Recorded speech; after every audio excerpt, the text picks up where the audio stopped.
Anyiti itemi thiini wa monanio ma mwaka uyu aria ni makiria ma 1,000 makiyumiria kuonania indo ciao iria ni hamwe na mahiu na ukuria wa indo ngurani. Sio ukiwa mkulima wa wanyama, wewe ni mkulima wa mboga, kuna mambo mengi sana.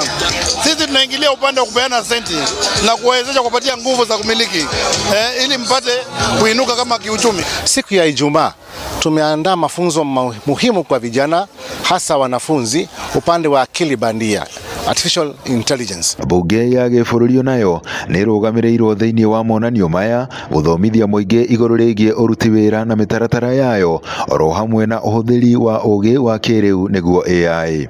We are embracing the use of AI in most of our applications so that we can reach out to very many Kenyans. We can reach out to other stakeholders and with a minimum cost, and that is why we are using AI, because when we go digital we'll be able to reach out to any other. Muoroto wa monanio ma mwaka uyu ni gũtũgĩria ũrĩmi ũratwarana na rĩera na mĩtaratara mĩega ya ũgendi ya gũkũria wonjoria.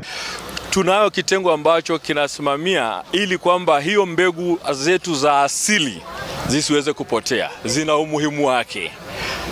Pili sasa ni kwamba wakati ule tunapoangalia wakati watu wanazidi kukua kwa wengi, idadi ya watu, the demand ya chakula inazidi kuongezeka.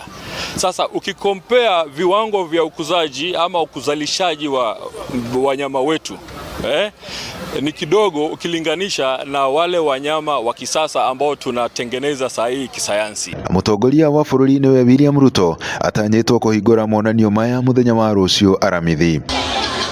Handũ-inĩ ha Inooro TV kuma gũkũ gĩcũa-inĩ kaunti ya Mombatha, niĩ njĩtagwo Francis Madi.